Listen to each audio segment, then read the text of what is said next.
Good afternoon, everybody. This is Alfonso Peak, This is Charles. and this is the Talking Life podcast for a Tuesday, March 24th. Thank you all for tuning in. Yeah, thanks, guys. We had SC Comicon this past weekend, which was pretty fun. Um, Alfonso didn't really come for that long, which is fine, I guess. I went both days. Um, it's pretty fun. Took my little girl. There's pictures on the Facebook page. I had fun. Spent way too damn much money, though. Way too much money. Almost spent $100 at that convention. I have to be honest, though. I was feeling a bit overwhelmed by Really? all the. Yeah, Dude, I don't know what you're gonna do if you go to like Dragon Con or something. I don't know either because if I couldn't handle that, I don't think I could handle a bigger show. Dragon Con's like 10 times, like 10 or 20 times bigger. Like there's a lot more that goes on at Dragon Con, like a lot more. Oh my! Like But for the little time I was there, I had a great time. yeah, I mean it was fun. I mean I enjoyed it. I got to talk to a couple people. Got us some guests lined up for the podcast. Whoop whoop. Yeah, boy.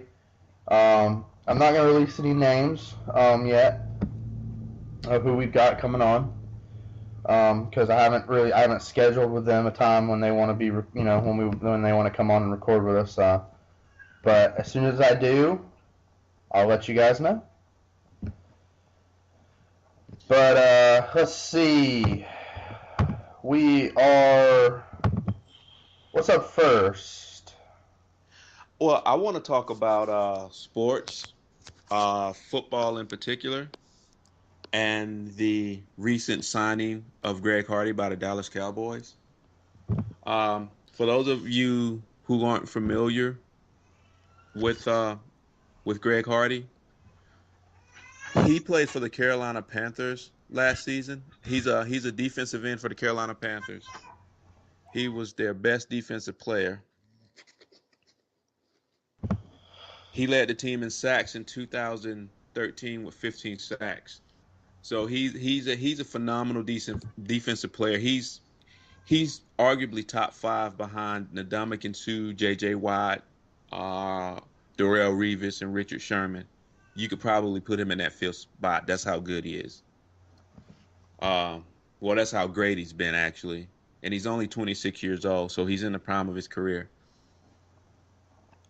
Well, last year, um, June June 15th, 2014, he was accused of assaulting his girlfriend. Um, he brutalized her, he threatened her, and he held her hostage in his apartment. This led to him being suspended for the remaining 15 games of the 2014 NFL season. But he still collected his $13.1 million salary because he was put on this something called the commissioner's exempt list. So he was suspended from football all of last season. And the Panthers went ahead and released him or cut him. So last week, the Dallas Cowboys signed him. Um, but we still don't know what the NFL is gonna do. Oh, I'm getting ahead of myself. He was found guilty by a judge in court in a trial, but his lawyers requested a jury trial, and somehow that decision was thrown out. Well, in the course of preparing for a jury trial, the prosecution was unable to locate his girlfriend. I guess she's still his girlfriend, um, because she refused to cooperate. And it was later revealed that he reached an out of court settlement with his girlfriend. So lo and behold, domestic abuse, assault charges are gone. He's a free man, scot free, and now he signed with the Dallas Cowboys. Um, and I was recently telling a friend of mine, before the Cowboys even signed him, that based on his actions, I don't think he should be allowed to play football anymore. But maybe I'm being too harsh. Um, and maybe the girlfriend should take some of the blame by refusing to take part in the jury trial to make sure he receives his punishment, because the question I have is, did he learn anything? Is he a changed person? Has he sought counseling? I you know What say you, Charles? Um, well, domestic abuse is a very, very, you know, rough thing. And this is me coming from a standpoint where, I'm not one of those blind people that think domestic abuse is only a one-way situation. But in this situation, I mean, it is definitely a man against a woman. After watching the whole Ray Rice thing, dude, um, I honestly think that Greg Hardy, I mean, if me or you ended up having a domestic violence charge, what would happen to us? We'd lose our job. We'd lose our job. We'd probably serve some jail time, community service, something of that nature. And I feel like the only reason that he's avoiding all this is because he is a NFL celebrity. I think that any citizen of the United States should be held accountable for their actions. Um, no different than you or I. I feel like that he should be held accountable for his actions against a female where he assaulted her.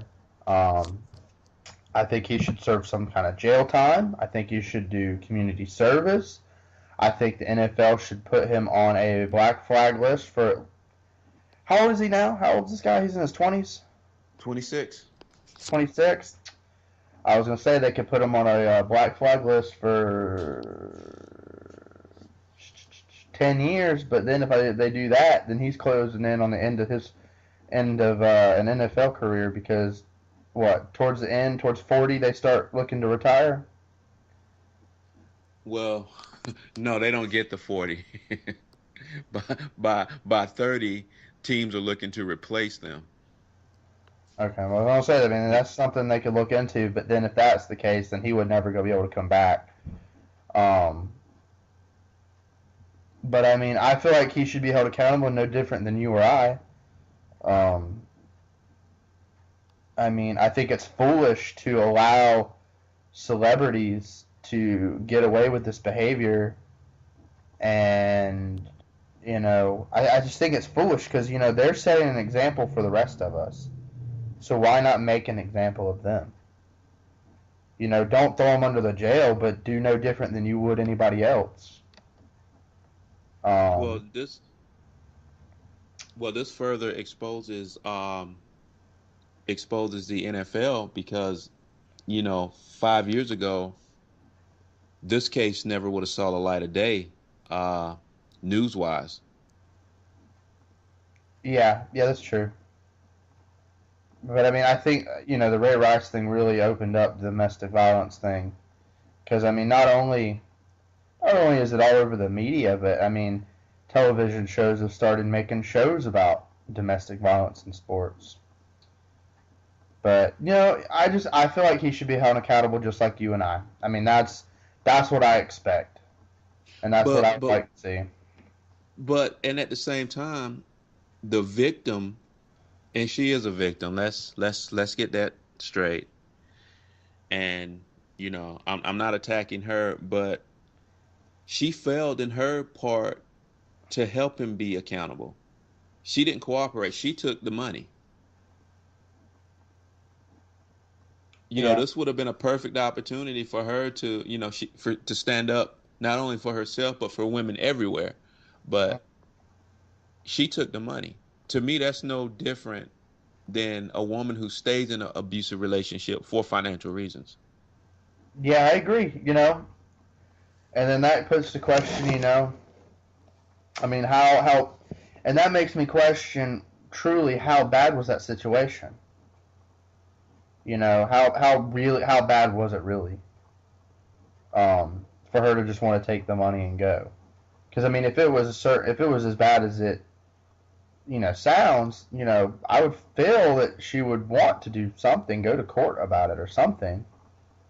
But for her to just want to take the money and go, an easy cop out, instead of trying to, do something about this, because she knows about the Ray Rice thing.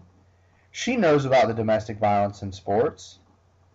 Why doesn't she want to try to become something to help open the people's eyes about it, to try to, find a solution to it, because she was a victim of the situation? That makes me question, how bad was she really off in this whole situation if she just wanted the money and got out, But for those of you who are interested, go online and look up Greg Hardy and read the witness statement. And it goes on to tell about how she says he picked her up and threw her into the bathroom wall, slammed her into the bathroom wall. Um, she further goes on to say that she was bruised from head to toe. And then he tossed her down on a couch that was full of guns and threatened to kill her. That was the incident in question. Yeah, But well, here's my question about that. Did the police ever did they ever get a physician to do a full body workup on her to make sure that what she said was true?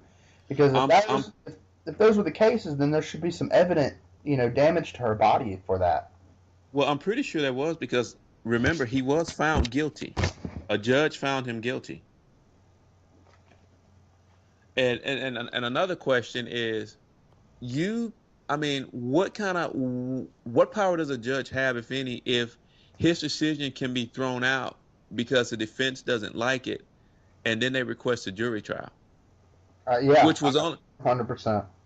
which was only used as a ruse to buy the witness off. Yeah, basically gave him more time to decide how much she wanted. Yeah. I agree. I agree. I mean, really, what does the judicial system come to when you can buy off the situation and sweep it under the rug? So that's just a plethora of failures all the way around. Yeah, but I mean, look at the government. I mean, can you really can you really expect the judicial system to work like it should when the government can't even work like it should? But you mentioned the TV episode, and I thought you were going to go into the Law and Order TV episode about the high profile domestic violence case between the athlete and his girlfriend. Oh, I was letting you finish your write up on that. Oh Um, yeah. no, we can talk a few minutes about it. But yeah, like okay, me and you both saw that. I watched that episode just for the simple fact that it interested me because of the whole Ray Rice situation.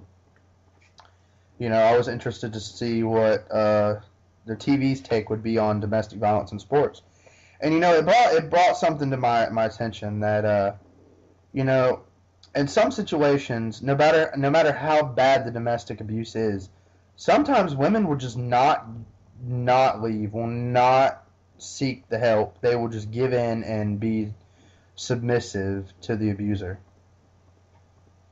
And at that point, it's really, I don't want to say, I'm not victim blaming here, but I don't want to say that it's 100% the abuser's fault. Because if a female's going to stick around for after that, she's enabling him to continue that course of attitude towards her. If she's not willing to leave, then she's tolerating having herself abused in that situation. If you're not going to leave and get help or seek action to free yourself from those situations, then you're really and truly, to me, you're no better than the abuser because you're taking it. You're taking it and you're staying with it and you keep living that life. Well, why? I know some situations, the answer is very obvious, for financial reasons. But if you're in a domestic violence case and your husband's pretty well loaded, you really don't need to stay with him because you'll get half of everything. So there's no excuse for staying with him for financial reasons. I just think it's foolish that, that the people stay like that. Because in the show, you remember in the court case, in the court, where they were doing it, they at the end of the, I think it was when they broke for decision, they called up his wife. Finally, they got his wife to come up on trial. And she basically just threw the whole prosecution under the bus. Yeah. And and I'm not saying I'm trying my hardest not to victim blame, but if you're really not gonna get out of the situation, then you basically say you deserve it. If you were honestly that scared, the police can protect you from that. They can get you out of that situation. They can help you. But if you're not gonna seek the help yourself, then I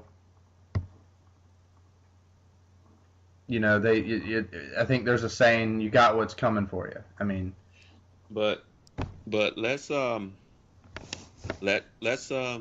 let's give the subject its fair due because it's a more nuanced situation than that for women whose husbands or boyfriends aren't financially well off, who live day to day just like us.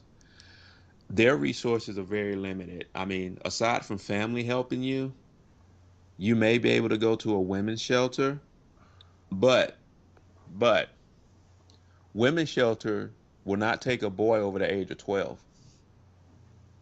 So that's right. if you're in an abusive, so if a woman's in an abusive relationship and she wants to take her kids and leave, as long as that boy's not 12 or older, you're fine. But if he's 12 or older, they won't take him. And what woman's gonna leave her child in the care of a man that abuses her and possibly them?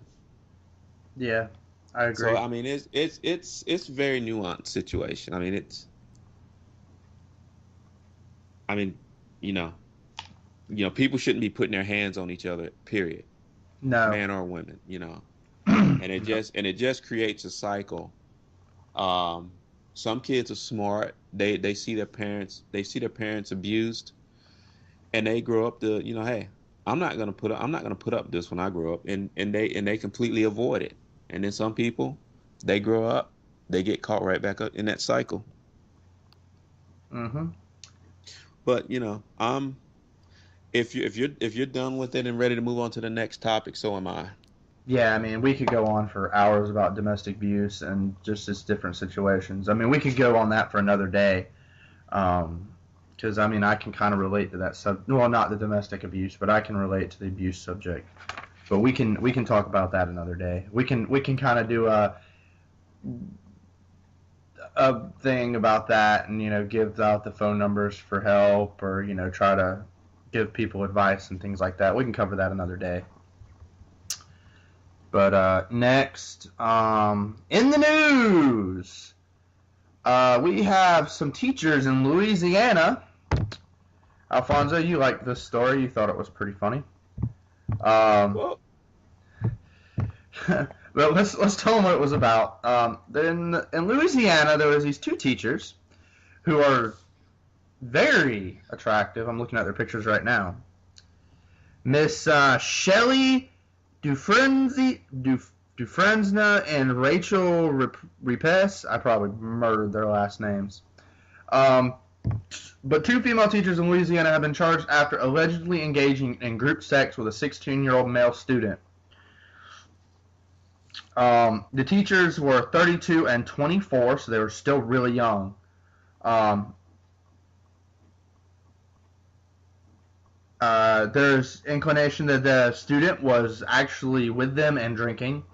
So then, possibly, if that comes to light and that becomes true, they could also get um, providing a minor, or what is it? What's the charge? Giving a minor Contributing alcohol? to the Yeah, yeah, into a delinquency. yeah. Uh, but and the only reason that they found out was because he was bragging to other students. What 16-year-old dude wouldn't brag?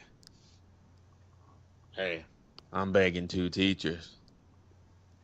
I Yeah, mean, I mean, they had to know that. yeah, they had to know. I mean, because think about it. You're 16. Anything you're good at, you're going to brag about it because that's just a 16-year-old. I mean, that is a teenager for you, an early age teenager. It really is. I mean, if you think about it, you know. And one of the teachers, they were 32 years old and 24 years old respectively. Uh, how crappy are the men in that town that not one but two teachers have sex with a 16-year-old?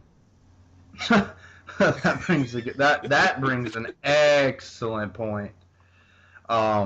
Seriously though, I mean, why are they gonna have sex with the student when the men? I mean, there's men in that town, but apparently the men can't lay it down like the students can. I mean, you know, I, Apparently. I don't get it because anything that happens here like that, dude, it gets found out quick and Yeah. stuffed rather quickly. Um, Uh, now here's the real issue. Had he been 17, the kid now is 17, but at the time he's still considered a minor. Had he been 17, it would have been fine. The teacher still would have been fired, but they wouldn't have been arrested. But since he was 16 at the time, they're looking at some jail time. oh, Uh, severe jail time. and to further complicate matters, one of the accused, she was related to the original judge to preside over the case, so he had to recluse himself from the case. Right. So they had to bring in another judge. And now I'm reading that the 32-year-old Shelley DeFresney, who was released on 200,000 bail on condition she remain in her home except for limited circumstances.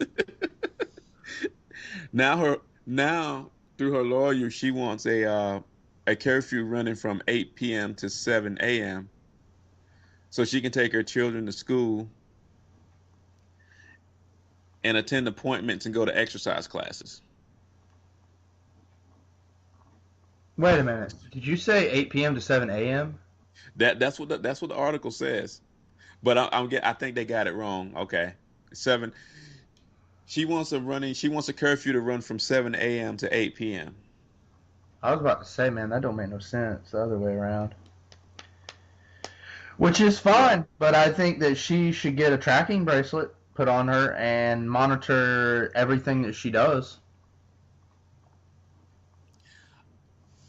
I mean, if they weren't teachers, I wouldn't see a problem with it. But they're supposed to be in a trusted position that they're looked up to upon. I mean, it's just like a male teacher. Now, if these were two male teachers Oh, and they both, oh dude, they yeah, would be castrated, hung from the trees, damn, no, everything. But the situation, the boy accepted the situation and went with it because he thought it was awesome. Well, what if a girl who had that same mentality with two male teachers? They would be almost getting the death sentence. I'm telling you.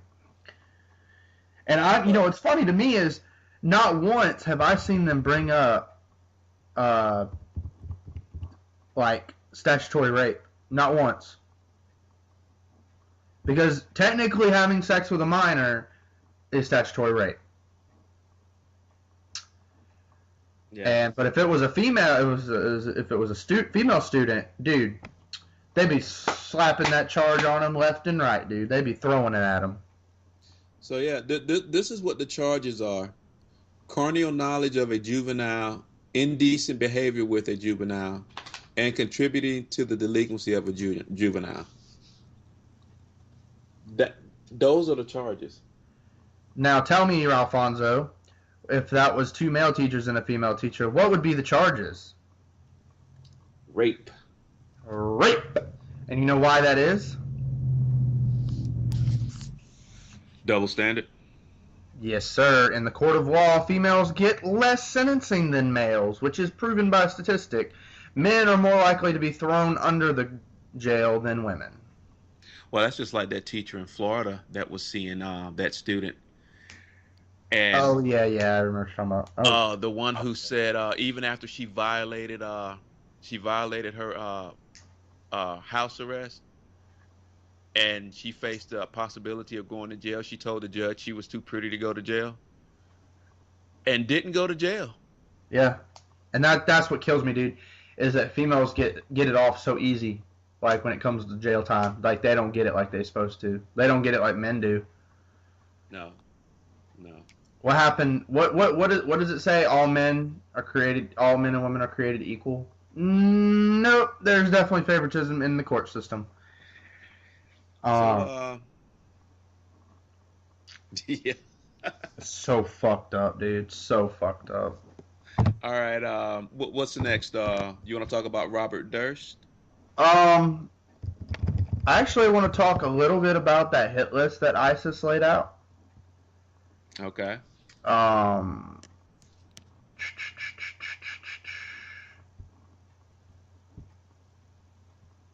let's see, which article do I want to bring? I'll bring up CBS. That's not too bad. But no, here's recently the ISIS group, which some of you know who that is, and if you don't, you've been living under a rock, has a hit list of U.S. men and women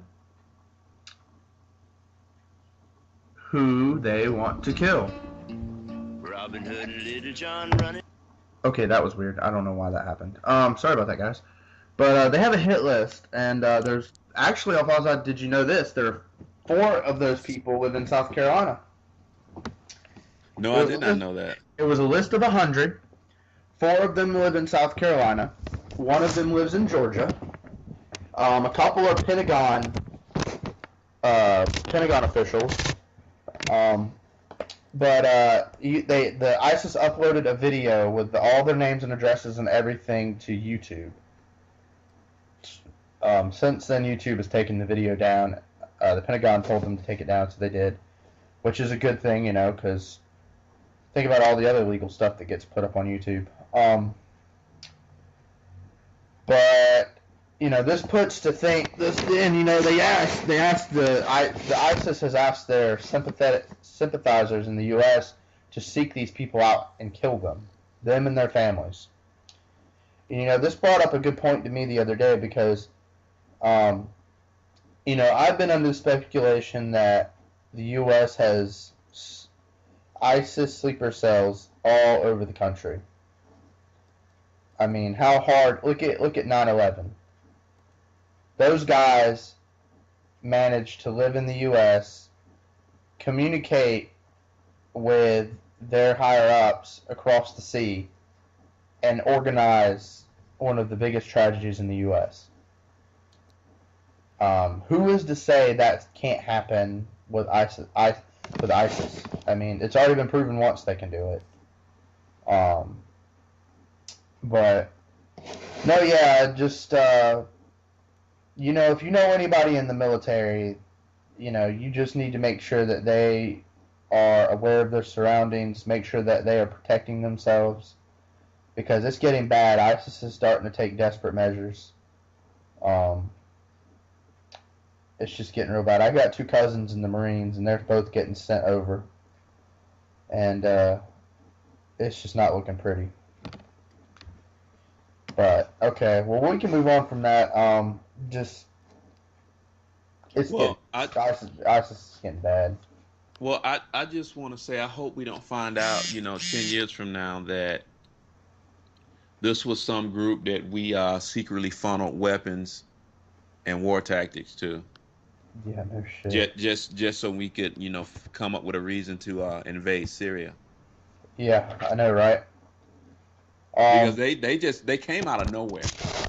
I mean, all of a sudden, boom, they're on YouTube beheading people, yeah, and they went from just being from what some politicians dubbed as just a bunch of methed out teenagers to hacking government websites.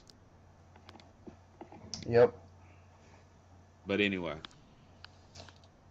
Well, next up we have the UVA rape case, which was released in an article in the Rolling Stone in November. It was a gang rape which happened in 2012 to a freshman of the University of Virginia, and the school mishandled the incident.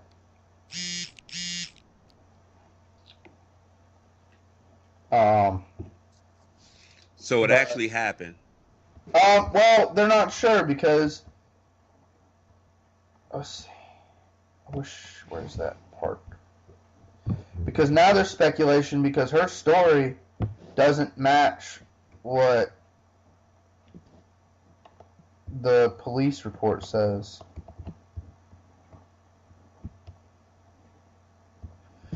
December 1st, 2014, Rolling Stone confirms that it did not speak to the men that were involved in the gang rape.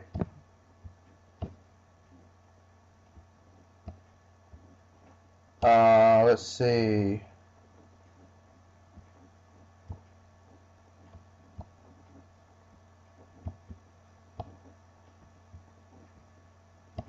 Then there's speculation that Jackie's friend, Jackie is the female in the situation. She's been the one that come to Rolling Stone about it.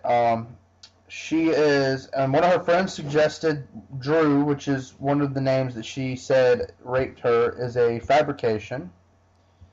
But basically, you know, it's just kind of crazy because this whole incident, it's starting to come out as it didn't actually happen.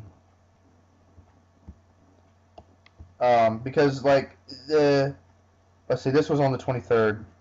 Let's see, according to the 6-page outline of the police investigation, Jackie was referred to Dean Nicole M. Aramo due to poor grades and told her on May 2013 that she was sexually assaulted in a UVA fraternity house. Her description of the incident was not consistent with the Rolling Stone article. In April 2014, Jackie said that she was hit in the face with a bottle after she was taunted by 4 men on campus. The incident is described as payback in the Rolling Stone article. Jackie told the police that she was hit by a glass bottle and a roommate helped pull the glass from her face. The roommate denied this and said the injury was an abrasion. But basically everything now the police investigation has brought to light, it's pretty much proved that she was wrong. And this just, not to add fuel to the fire, but this just kind of proves my point when it comes to females in the media. They get victimized when they want to and get so much attention for it.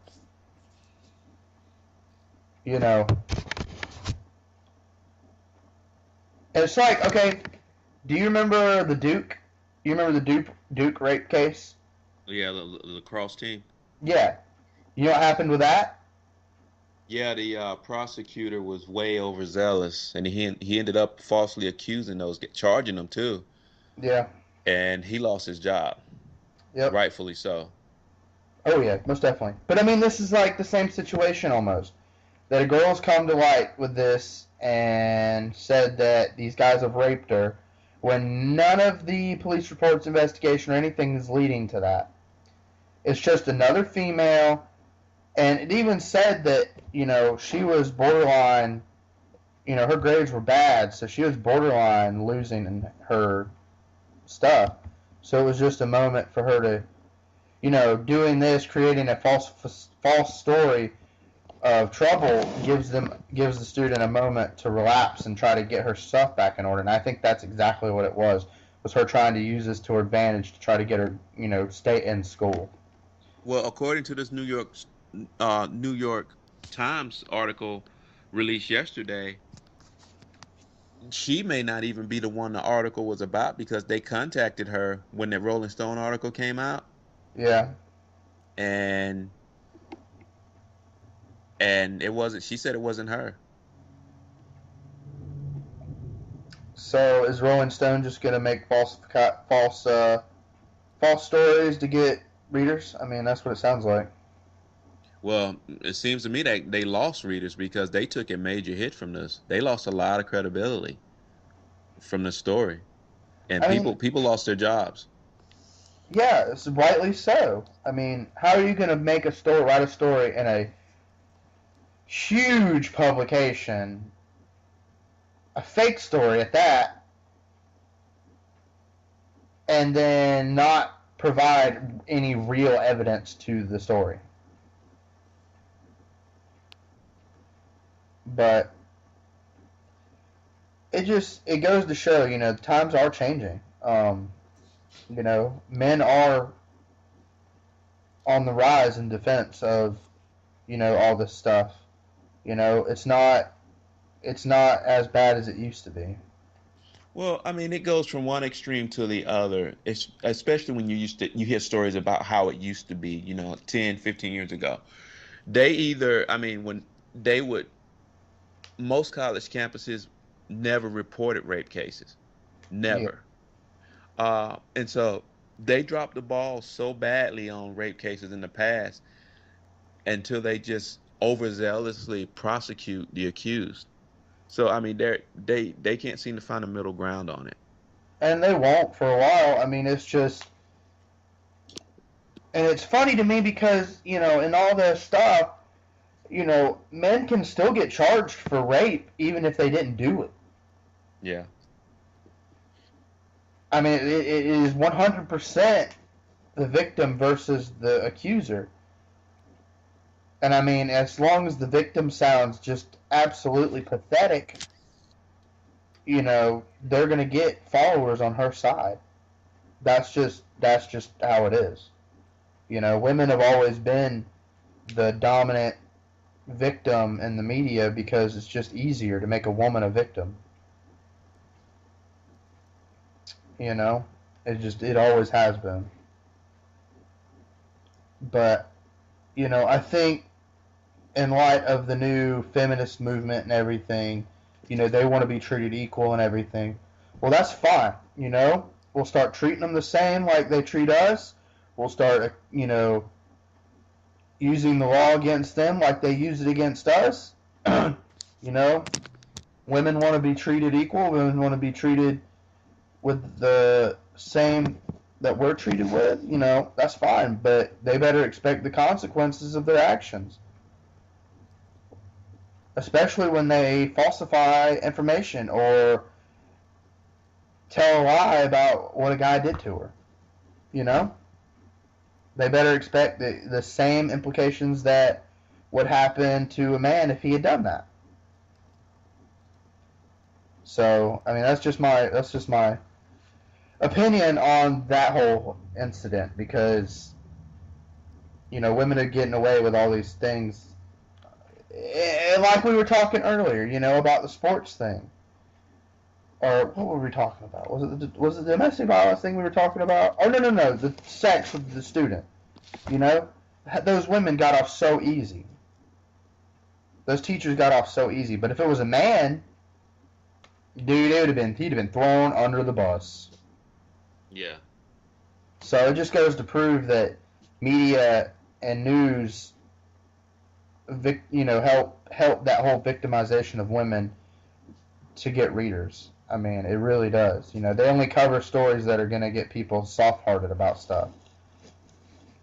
If a man is brutally beaten almost to death by a gang of women, they don't cover that. If anything, they applaud it. They applaud brutality of men. It's sickening. But we could go on that forever. Yeah, UVA rape case pretty much didn't happen. Gonna be thrown out pretty much all the way. And Rolling Stone lost a bunch of readers, which they should have. So next, we can talk about Robert. Oh, Robert Durst. Yeah, you took a particular interest in this. Well, the reason I took a particular interest in this is because he just, the whole story is weird, and I'm not really going to cover that much on it right now, just because I really want to talk about it after I see the documentary that HBO is doing. Like, I really want to watch that documentary, and then I'll talk more about it when that documentary comes out.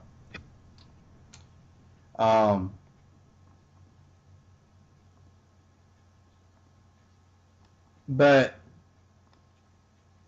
he just this is a little snippet off of New York Times. This is the Durst case. Okay, I'm just gonna read you just a little chronological thing about this. Okay, this is, let me go back. Robert Durst has been, where'd it go? Sorry about that, guys. Okay, Robert Durst is the estranged son of one of New York's most prominent real estate families. His first wife, Kathleen, disappeared in 1982. She was declared legally dead. In 2003, Mr. Durst was acquitted of the murder and killing of a Texas man, Morris Black. On March 14th, he was arrested and charged in the death of his friend, Susan Berman, who was killed in 2000 in California. The man has killed 3 people.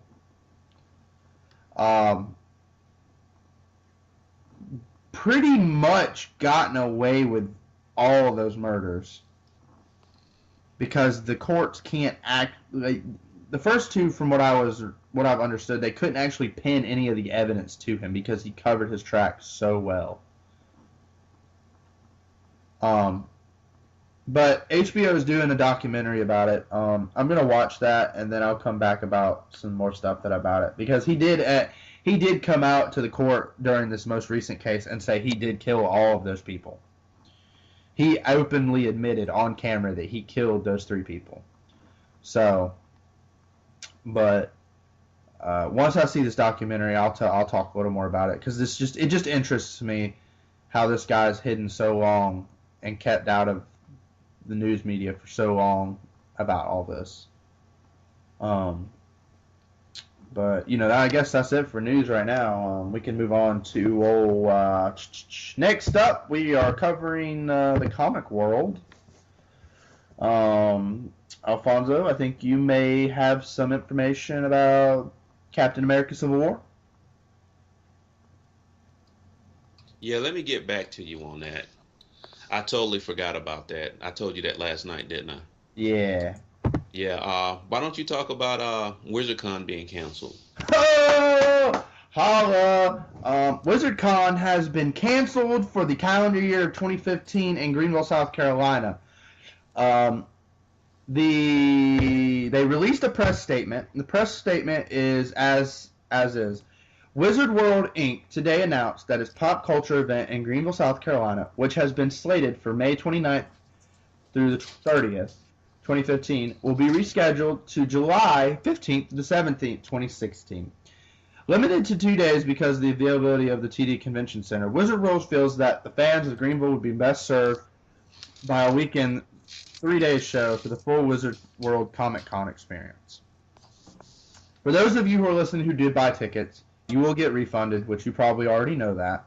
All the money you paid in, you will get refunded. But here's what I have to say about that. Here's what I have to say about that. Wizard World is a huge national convention chain. They have so many conventions throughout the U.S. over the course of a year. From what I understand, they are pretty much a non-debt convention. And what I mean by that is they have no debt when it comes to making their conventions. All their tickets are pure profit. Other than the minor overhead. That's the only thing I think that it covers. But for the most part, their tickets are pure profit. And I feel like they canceled the Greenville one because they didn't get enough ticket reservations. Now, for those of you who did not know about Wizard World coming to Greenville, let me tell you about the tickets for Greenville. Oh, please do. Well, for a 3-day event, it's $75. Which may not sound like a lot. But if you go to another convention like AWA, Dragon Con, the ticket prices are about the same. But you get to meet your famous people for free. You get to have pictures with them for free. You get to get their autograph for free. So, you get more for your money. You get more for your buck. Now, WizardCon is not like that. They will charge you for a picture with the famous person, an autograph with the famous person, or you can buy a special VIP ticket to get a special reserved spot in line to get those things.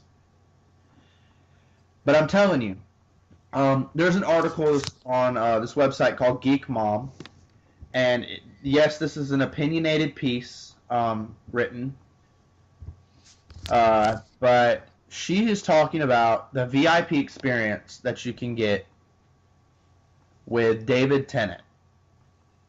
For those of you who know who that is, it is Doctor Who, which I would like to say, Doctor Who fans, I'm sorry, I don't like that show. I've always thought it was kind of dumb. Go ahead and rant about me on Tumblr, because that's all y'all ever do anyway. But the David Tennant VIP ticket, Alfonso, are you ready for this? Are you ready to pay the money to meet the man who played Doctor Who? The VIP experience is $400. Shut the front door. Yep. Are you serious? I'm completely serious. That is the David Tennant VIP.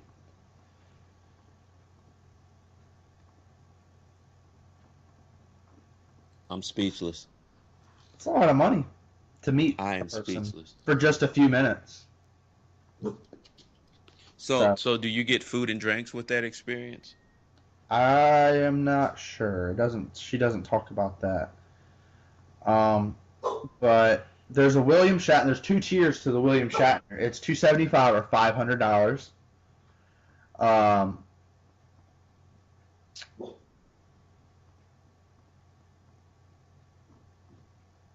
But yeah, that's just freaking ridiculous, dude.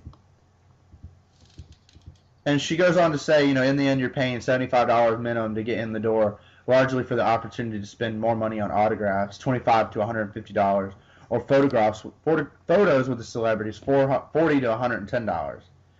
And she says that's just not what the con experience is about for me.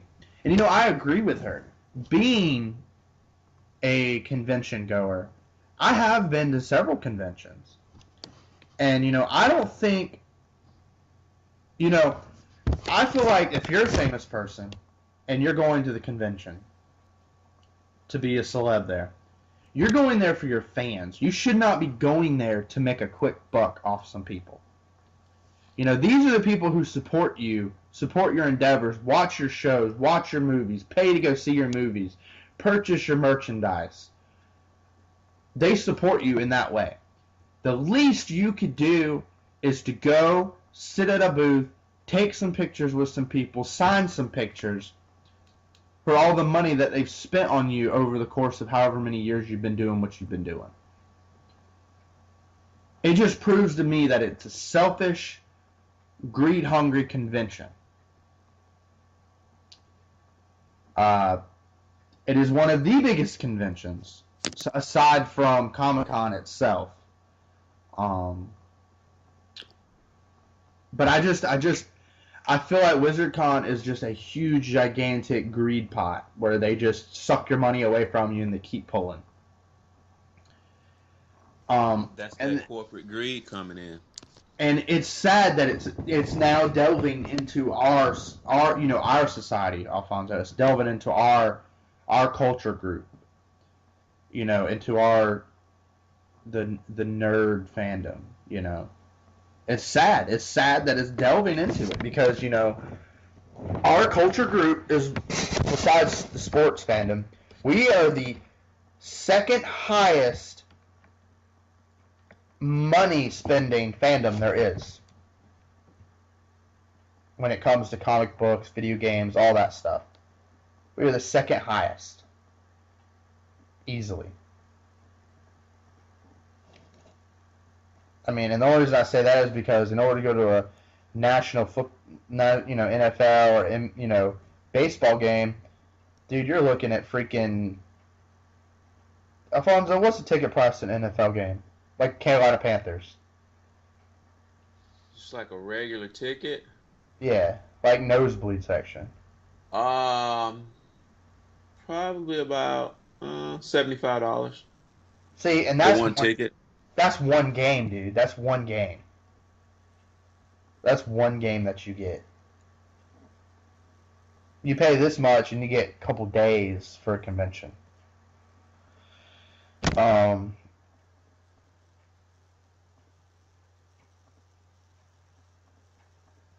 But then she goes to talk about Dragon Con, which is $95 for an advanced membership. You get a larger guest list, same caliber of names. It's a 4-day event of constant stuff. Dude, you should, Fonzo, if you get the chance, you just need to look up the preset schedule for Dragon Con and just look at it, dude. There's something happening every 30 minutes at Dragon Con. Like, that is the craziest convention I've ever seen. There's something going on all the time, and it has something for everybody. You don't pay for autographs. You don't pay for pictures. You wait in line like everybody else. But it just goes to show, how corporate greed has delved its hand into conventions now. Yeah. It's no longer about the fans. It's about these companies wanting money, getting money. And it's just ridiculous, dude.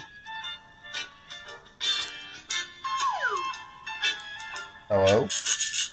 I'm here. Oh, I don't know what the hell that was. I pulled up a page and then all this commercial started playing. I hate that. Yeah, I know. There you go, corporate greed.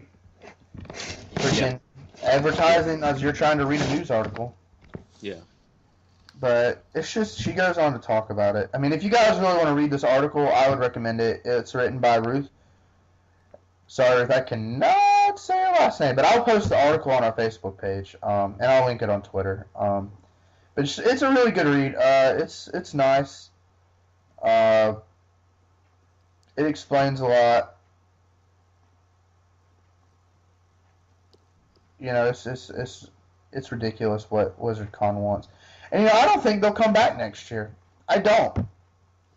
I don't care. Good. I don't think so. And the only reason I say that is because they're not gonna get the ticket reserves that they want in Greenville. They're not. It's just not gonna happen. Because what did I tell you when we first found out that WizardCon was coming to Greenville? I told you I can't justify spending that money. I said that a month ago. Yeah. It's just it's hard. It's hard to spend that kind of money just to get in. I mean, that's not even. because once you get in there, I mean, there's going to be vendors. You're going to have to eat. There's going to be other events. Stuff you're going to have to pay to get into, dude. I mean, seriously. Granted, we got it easy because we live in Spartanburg, so we don't have to get a hotel or anything like that. But still, I mean, that's ridiculous to spend to get in a convention to just kind of have a good time. I mean, granted, you will have a good time. I can almost guarantee that. But if you want to meet famous people, you're going to have to pay, dude. I mean, you pay all year long to watch their television shows. You pay to see their movies and stuff. Why can't you just go wait in line and meet them for free? Yeah. It's just ridiculous. But yeah, I don't think WizardCon will be back. I really don't. Their press release kind of beat around the bush and didn't really say, I mean, it kind of said that they felt bad about giving us only 2 days for the money, but then, they're like, oh, we'll give you, next year we're gonna try to do 3 days. But it's honestly because they didn't get. I feel like they didn't get the ticket reserves that they wanted. Oh, of course, that's what it was. I mean, it's just ridiculous. But I mean, it's kind of ridiculous. This article's really good. I'm gonna post it on our Facebook page for you guys that want to read it. I thought it was a good article, very opinionated. But for those of you who are moms and that are geeks that have children that like to go do these conventions and stuff, it's a good read for y'all. I mean, it helped me understand, because I'm a parent now, raising a daughter with my wife, and I'm a big nerd. Love all that stuff, and it's difficult because raising a kid, you want to go do all this stuff.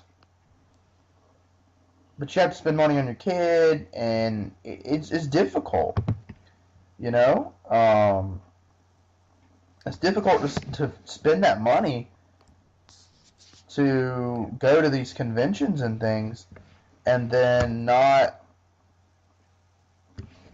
get over there and have to spend more money to do something. Yeah. It's hard.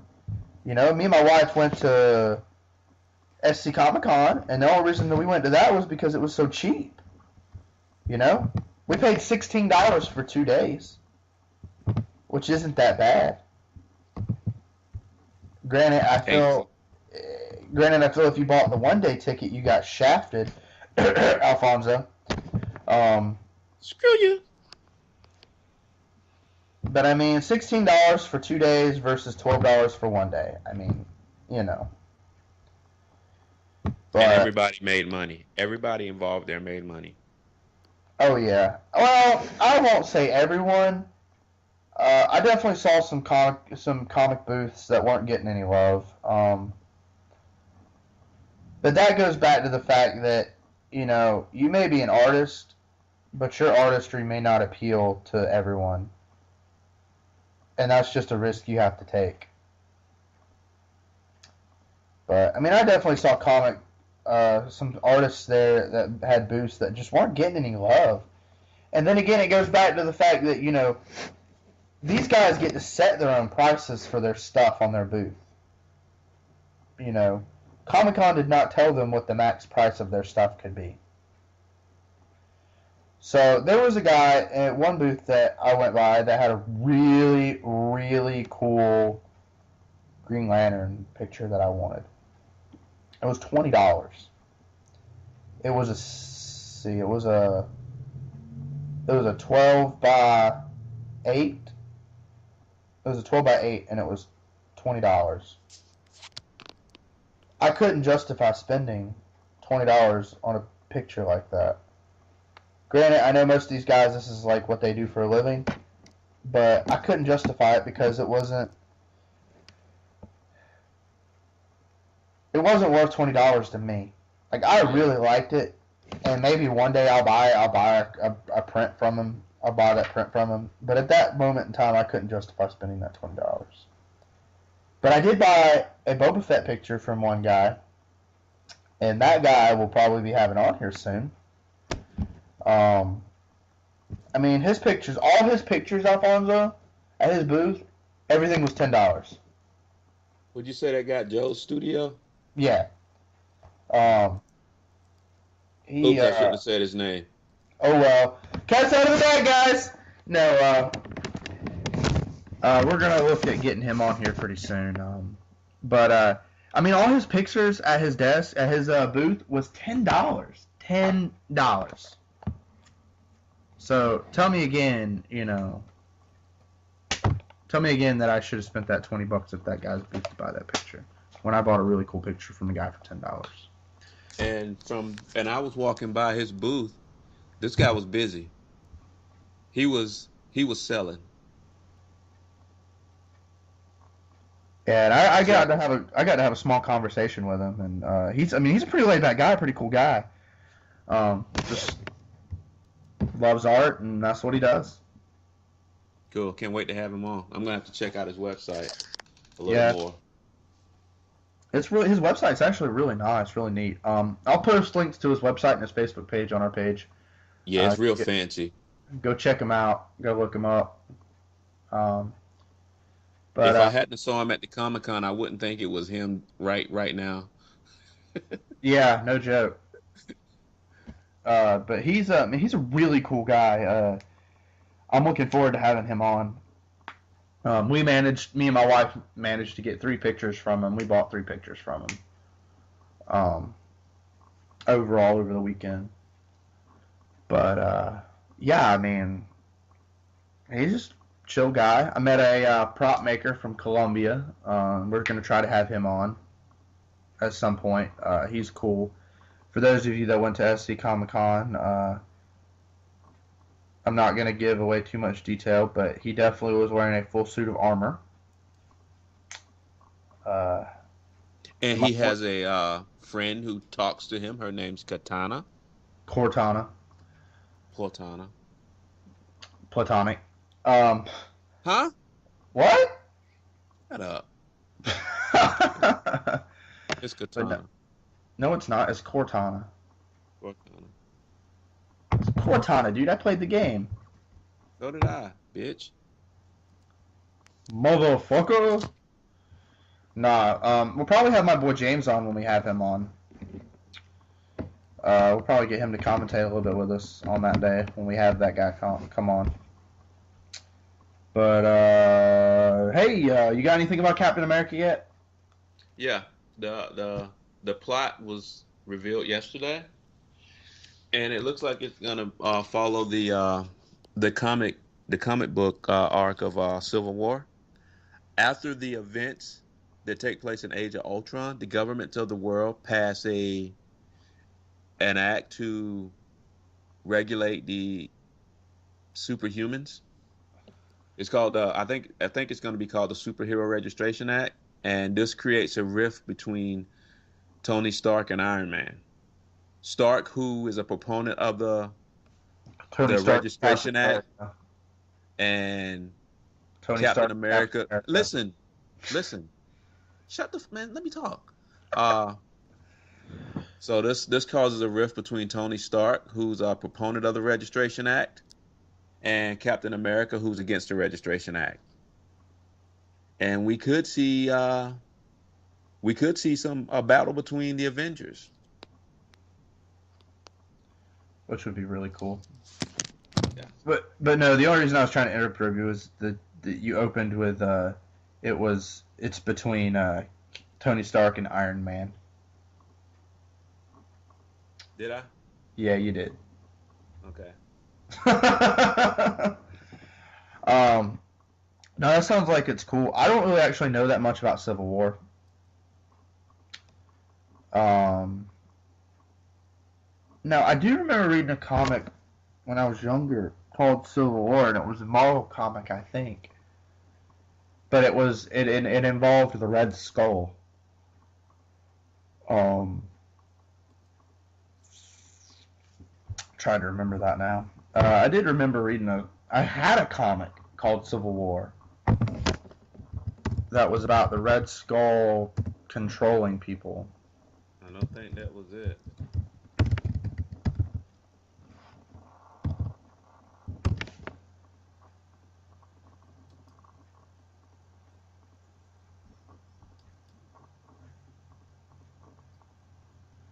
I do not remember what it was now. Well, anyway,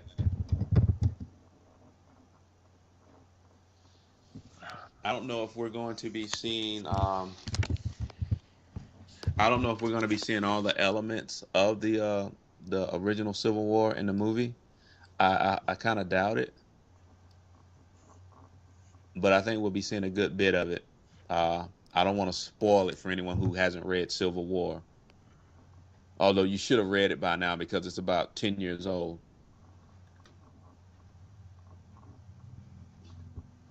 Yeah, I'm gonna have to read it then. But I don't know. I think maybe Iron Man takes Captain America in a fight. I don't know, man. I mean, if you really want to talk statistically, I mean, Iron Man definitely has the upper hand. I mean, Now, if you want to that's my opinion. now if you want to give now if you want to give Captain America some ground to air missiles to work with and some heavy caliber machine guns, then maybe a different story. Oh yeah. But I'm taking a guy in a suit of armor any day. So I mean, Tony. I mean, Captain America even has military statistical knowledge, but Iron Man still got them the mini suit, nukes and suits and just ridiculous amounts of firepower. I mean, yeah. Captain America's got a motorcycle and a shield. Who do you think would have won that fight between Captain America and Thor? I think Thor would have taken him. I don't know, man, because you got to think Thor is still is not. I mean, he's not immortal on our planet, but he's He's not. no, dude. He can get hurt. He can get his ass Yeah, but whooped on Earth. I mean, but can he be? he's like the equivalent of Superman on like But Superman. can he be killed? Well, that's been yet to be proven. No, no. When he first came to Earth, he was stripped of all his powers. That yeah, he was mortal then. But when he regained his worthiness of the hammer, he became like a god again. But I you mean, saw, look at the punishment he took in the Avengers. I mean, he still got his ass whooped though. I mean, he still got the shit beat out of him. I mean, and it was visible. I mean, he wasn't, unscarred, I mean, unscraped. of course, there'd be no point if he was invincible. Yeah, I mean, but it's still But he yet to be get proven if he could be killed on planet Earth. Yeah, but he can take tons of punishment. I mean, I guarantee it would take more to kill him than it would, say, a Steve Rogers or a Tony Stark. Oh, most definitely. I mean, Tony's immortal. That's Tony, why he's that's human. why I say Thor wins that fight.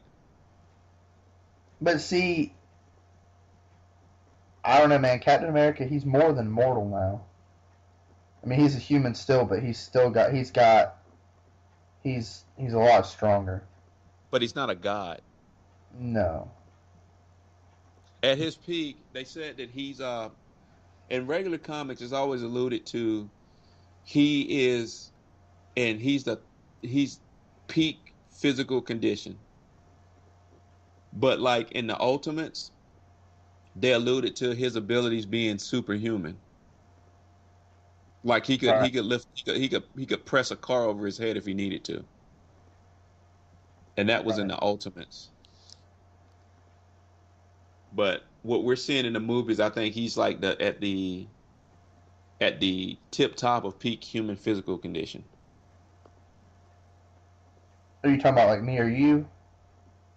Well, the greatest athletes in the world.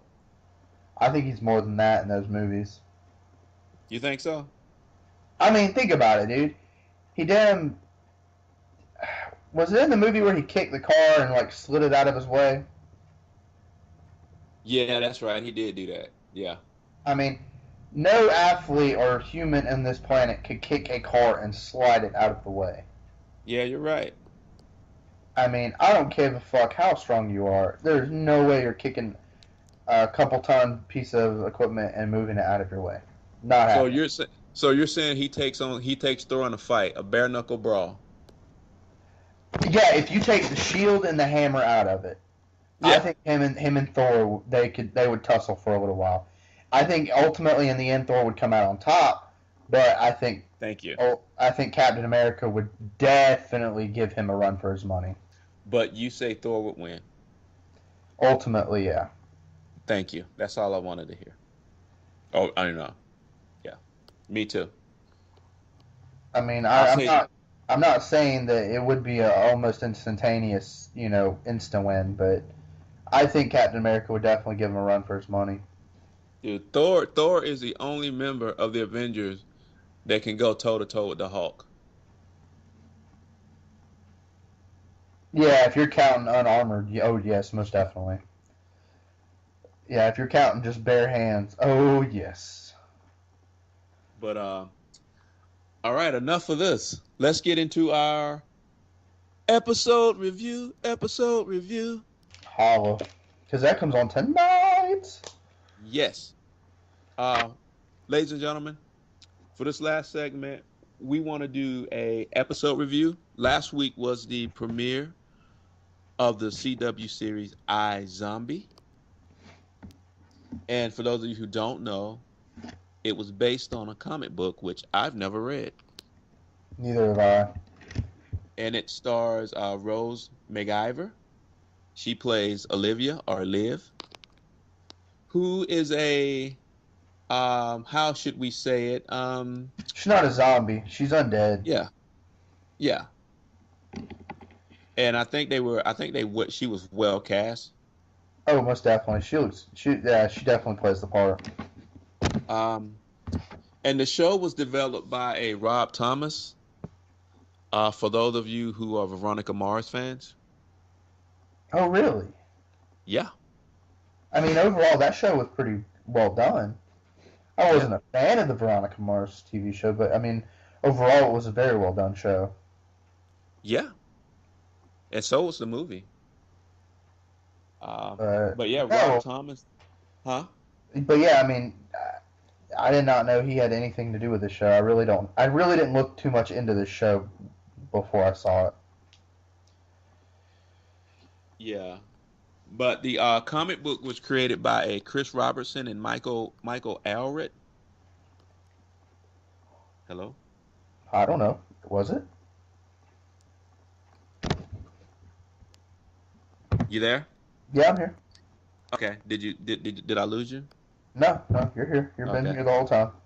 Okay. Yeah. So the comic book was created by Chris Robertson and Michael Allred and developed by Rob Thomas and Dwayne Rogerio, right? I hope I said that right. But the show's about a young woman who was infected with some kind of zombie virus. And in order to keep from going full zombie, she has to eat human brains. How often she does, we don't know yet. But as long as she eats human brains, she's okay. So, in order to get her supply of human brains, she works in a morgue as a medical examiner's assistant. Now, before that, the story doesn't waste a whole lot of time with the episode doesn't waste a whole lot of time with backstory. It begins with her she's working in an emergency room because she's an ER doctor. She's an interning. She goes out to a party on a boat, and all hell breaks loose. She ends up getting infected. 5 months later, her skin's pale. She has white hair, and she's working in a morgue. What do you think, Charles? I mean, I like it. So far, I think it's really, really cool. Um, I'm just on the wiki page for the iZombie comic book. Just reading a little bit about it. So we're talking about it. I mean, the first episode really, I mean, it really laid down kind of what's in store for us. I mean, if you really paid attention, you saw.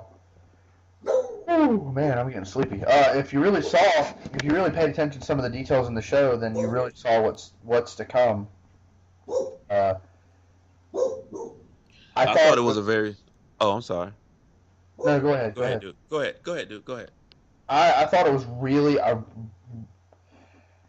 haven't read the comic yet, so my statement may be ill informed, but I really thought it was a cool adaptation of the comic. Just looking at some of the stuff and reading some of the stuff. Yeah, I think it was a well done first episode by far. I think that's one of the best opening episodes I've ever seen in a show in a long time. Yeah, because I mean, they really didn't spend way too much time on the backstory. They gave you the gist of how she got to be the way she is, and then started off on the story. So Yeah, and I like how they brought the medical examiner in right away, as opposed to making us suffer through 5 episodes of him, kind of suspecting and then proving it, and then once he's proven it, he can't believe it, and then he's ambivalent on whether or not to help her. Ambivalent, I mean, I'm sorry, ambivalent. But I like the way how he accepts it right away. That makes the story go a lot smoother. And then you see how she struggles with her personal life, how she's pushed those closest to her away for fear of her infecting them. yeah, and then she has to deal with the everyday struggles of being a 20 something too. I mean, it's really cool. Oh, angst. I know, man. I'm ready to watch the next episode. I really am. Yeah, me too. Tonight we also have The Flash, which premieres before. Um, I'm a little behind. Did he travel back in time on the last episode? Yes, he did. Okay, okay, so yeah. Yes, he has. He's traveled back in time. He's traveled back. I think just a few hours.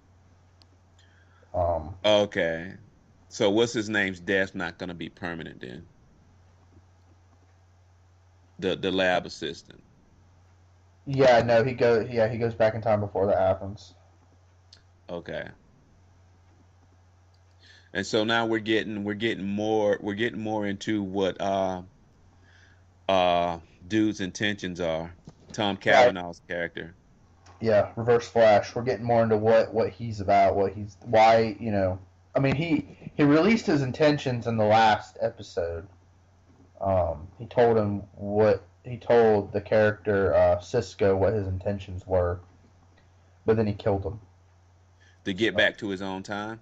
yeah, yeah. I mean that's why he's there because he could never. The Flash has way more speed potential than Reverse Flash does, so he's Now, going to use the Flash to get back to his own time. now how did he get here in the first place?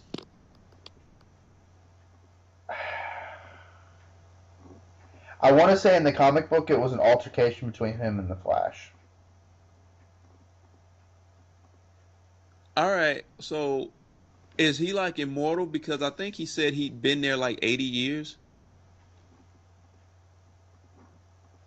I'm not entirely sure. I guess we'll have to find out. Yeah. But he's apparently he's a distant relative of Eddie's. Cause his name is Edbart Thorne, You talking about? Dr. Wells. Yeah. Tom Cavanaugh. Yeah. Yeah. But I mean, So, tonight we'll find out a little more about what the deal is. I think oh, he tonight. must. Be, What? oh, go ahead. No, no, He no. must be Eddie's great grandson or something like that. Maybe. Cause his last name, cause he told him his name was Obert Thorne.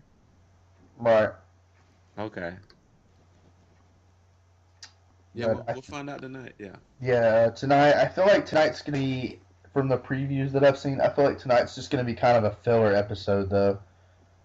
Try to give us a little bit of meat before they really get back into the story, because it's just the premise of the trailer tonight is he keeps going back in time and changing things. So that's what you see in the trailer, but we'll find out later tonight what really happens. So according to this, they're doing like a full 2022 episode season, or have they, or did they split it up? Have they already had a season one and this is season two? No, this is season one. So they're doing a full 20, according to this Wikipedia, it looks like they're doing a full 22 episode season. I do believe this is season one. See, that's what I hate about traditional 22 episode seasons. You just get a lot of filler episodes. Yeah, I mean they have to appeal to the masses, and Well, the I'm masses they don't to accord they don't know what a filler is when it comes to this kind of stuff. They the just they ratings are. Oh, I'm sorry. I keep interrupting you. Sorry, dude. um but he just it's more or less because I didn't think about it, Alfonso. The only reason we know it's fillers is because we know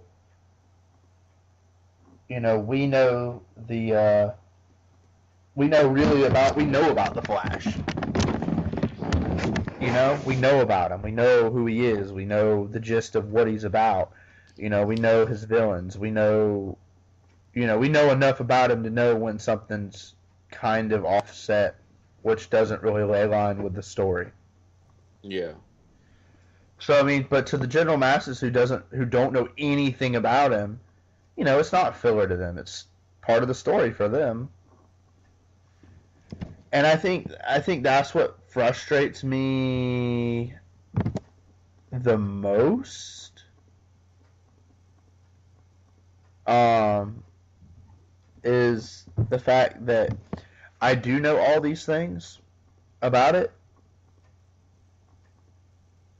but it kills me because I know all these things about the Flash and all this filler and stuff. I just really want to see the real Flash story told out, and they keep throwing this filler in. But I love the show, so it's just one of those Yeah. things. You just kind of have to put up with it. I'm getting sick of this, and this goes to every show that does it. This will they or won't they? In particular, him and Iris West. Yeah, Do it or don't do it. I'm sick. I mean, this it's just so tried and it's old. I mean, it's just like the same thing with Felicity and Oliver. Will they or won't they? And this, Wally and Iris. I mean, come on, make up your minds, producers, writers. well, I mean, that just you know why they're huh? doing it, man. Don't even ask that question. You know why they're doing it. It takes me out of the show when they do that. Well, you got to think they're not making the show directly for comic book fans. I mean, I think they're making it for the general public. So they've got I to have think something in there for love life to appeal to the women. I think it's an insult to women. I mean, why can't they just give Wally a girlfriend or just let those two be together? Because women enjoy that kind of stuff. They like being tagged along. Ugh. Because my wife rants and raves about it. She rants and raves about the Wally and Iris thing. She just like, why won't they just get together? Or like when it was Ollie and Felicity. She was just Yeah. like, I just wish they would fucking kiss and just get it over with. And I mean, it just kept her going. It just kept her involved in the show. It takes me out of it. When I found out that when she hooked up with Roy Palmer, I was like, yes, finally. Huh? Oh, you. Okay, never mind, never mind. I'm taking actors' real names and putting it into the show. My bad. Oh. Um, but but but yeah, I mean, and then that last episode where Wally goes out on a date, and then Iris and her boyfriend just happen to be there at the same bowling alley, and then they're just doing all the shit that people that like each other do, but they're in denial in front of their dates. I'm like, oh, so stupid. but women like that, man. Women like to see that crap. It gets them. I don't think so. I don't think so. I think women are just as insulted and put off as we are. I think they are. I think we don't. I think you're not giving women enough credit. I don't know, man. My wife loves that shit. Because what woman really wants to be strung along by the guy that she wants to be with? I mean, I don't know, man. But I mean, that's something that my wife absolutely loves about that show is the love life that goes on in the show. She absolutely loves it, and it makes absolutely no sense to myself. So you don't think she'd love it more if Wally had a steady girlfriend that wasn't Iris, or if Wally I don't was going know. steady? I don't know because it keeps you on your toes. Really, it keeps you on your toes when it comes to their love lives. So, I mean, maybe I don't know. We'll have to bring her on and talk about it. Maybe we might be able to have her this weekend. My wife might be able to come on this weekend and talk about that stuff, and we can probably get an answer from her about everything like that. That's cool, man. Because she's really into the Arrow and the Flash. She's more so into the Arrow now than I am. I've kind of fallen out with it just because it's become such a monotonous show. You know, because he was a killer, now he's well, I won't say pacifist, but he doesn't kill him now. And it goes against his creed now to kill people, and But now he's thinking about taking over the League of Assassins. And what do assassins do? they kill people. Yeah. They brutally kill people sometimes. Sometimes you got to send a message. Yeah, no shit. I mean, that's what, oh, spoiler alert for those of you who have not updated your DVR recently. Spoiler alert when it comes to Ra's al Ghul, that's what he's doing, is sending a message to Ollie. Because Ra's al Ghul showed up in Star City. Is it Starlane or Star City? Because I'm not. Palmer tried to change the name of the city. Palmer did. Oh, he had advertised when he bought Queen Consolidated. He had advertised and changed like a new name for the city. I like his character. I really do. I like his character when he's not being serious. Yeah, exactly. Like Is he ever serious? Yeah, there's been a few moments where he got really serious, and I think it really throws me off when he's serious because he was introduced as a funny guy, Yeah. and now when he gets serious, it's just like that's really not interesting whatsoever to me. It's Starling City. Okay, they're still calling it Starling City because But in the comics, it's Star City. see, that's what I thought. That's what I thought. But yeah, just he has these moments where he gets serious, and it's just like, okay, I'm kind of bored with him now because he's not funny. Oh, okay. I never saw because I've been in and out on Arrow, but Yeah, when I have seen him in it, he's been funny. I mean that's all. Pretty much, there's been only very few moments where he got serious, but it just wasn't appealing. Like they're trying to lay his whole backstory about, you know, why he is becoming. Is it Captain Adam? Captain Adam, yeah. Yeah, why he's and then this week we'll see him as the Atom this week. We'll actually get to see him in the suit. Um, but yeah, it just the whole seriousness thing came into effect when he was trying to tell his life story about his Oh, fiance getting murdered and he couldn't help her and you know that whole thing. But I uh, honestly think it's going to become another crusade like Tommy Merlin. I mean, not Tommy. Damn it, Tommy's his son, Malcolm.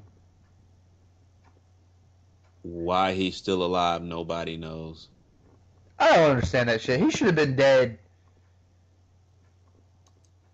How long ago? I mean, At least 5 episodes ago, at least. oh yeah, he should have been dead by now. Yeah. I think the only reason they're keeping him alive is to give some kind of father-daughter relationship to appeal to. I don't know who they're trying to appeal to with that, but they're trying to appeal to somebody, and it ain't working for me.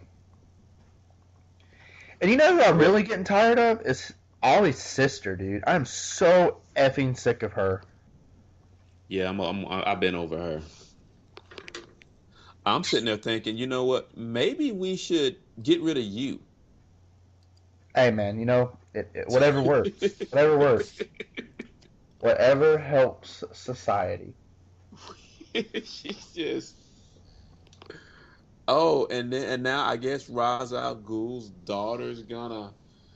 Is there's some attraction between her and Deanna Lance's sister now? The new Black Canary, Oh because she yeah, was in love with the old Black Canary. I don't know how I feel about that. That's still a little strange. I That comes off a little strange because she was totally into It guys. Now she's like flipping it. it does it and it. Oh man, I don't. And then it's like, okay, I get that she looks like her sister, but her sister's been dead a few months, and already you're perving on the other sister.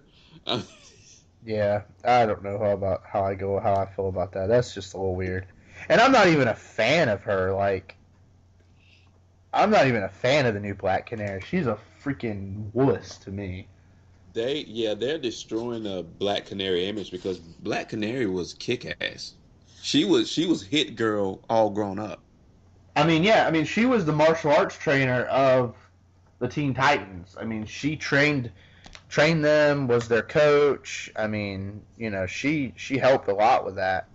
Yeah, I mean, if you look and if you watch the show Young Justice, I mean, she was the fighting instructor for them. I yeah, mean, she helped them learn how to fight better, work as a team. But yeah, they're just kind of soiling the Black Canary name with this television show. yeah, and all any hopes I had for Birds of Prey are dying with every episode of her getting her ass kicked. Yeah, no shit. I'm like, where are they trying to go with this? And you're not seeing an evolution of her, like of her actually earning a mantle of Black Canary. You're just seeing her put on a wig and a leather outfit and get her ass kicked every week. Well, I mean, I I can't say that we haven't seen an evolution because we have. We've seen somewhat of an evolution. She doesn't get her ass kicked as bad. Eh, okay, I get fair enough. I mean, she's still getting her ass whooped. Don't get me wrong, but it's not nearly as bad as it used to be. so, so she's getting her ass kicked, but just not as much. Pretty much. I mean, that's essentially. I mean, I just don't get why. Whatever, dude. I just don't get that shit at all. Why she's fucking doing that. I don't either, man. I really don't. But it's ridiculous. There was something else I wanted to talk about from the Flash, and I just can't remember. Oh, I want to know what the deal is with that girl Ollie. Not Ollie, but Wally's dating. Oh, the sports reporter. Yeah, she is just There's something about her, and I feel like we're going to find out something about her really soon. Well, I thought that was a done deal. Now that she knows that they're into each other. I don't know, because if you saw where she started, she was really interested, like overly interested into him. Yeah. I feel like there's something else to be seen with that situation. So, but this week on the air, Flash, what's his fuck will reveal his intentions, show a little bit more. Wally goes back in time. This week on the Arrow, Oliver contemplates whether or not he needs to become Ra's al Ghul.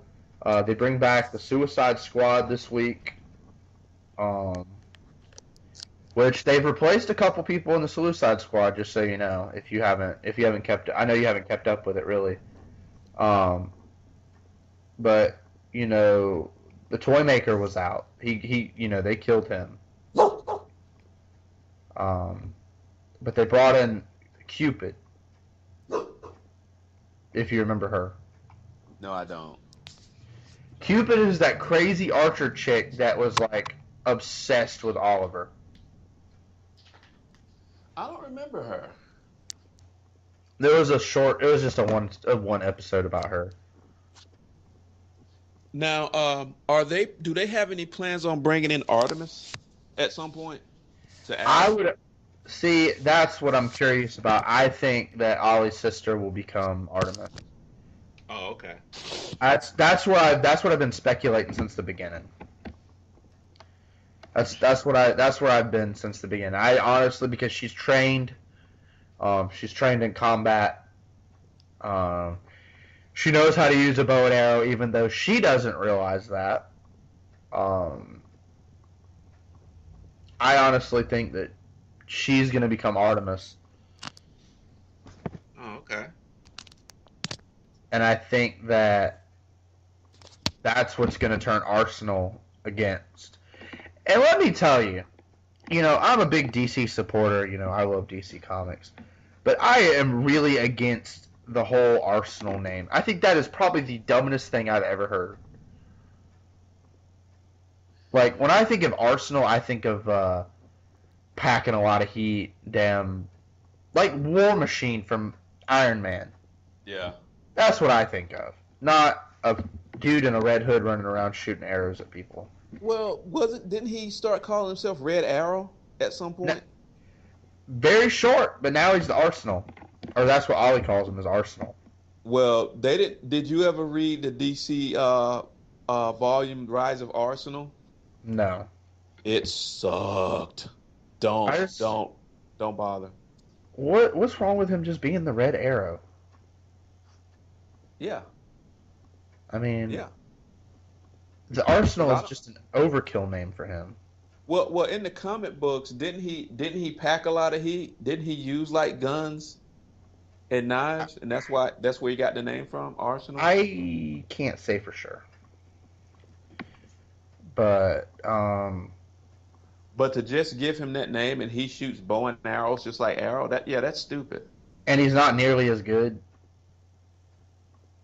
Yeah. And I don't get so that I don't get that whole Arsenal name either. I just don't get it because it's just it doesn't fit. It doesn't work. No. No. I got a feeling we're gonna be reviewing that this upcoming Arrow episode next week too. Yeah, I do too. I just because But- it's gonna reveal a lot of stuff. Because at this point I'm just hate watching it.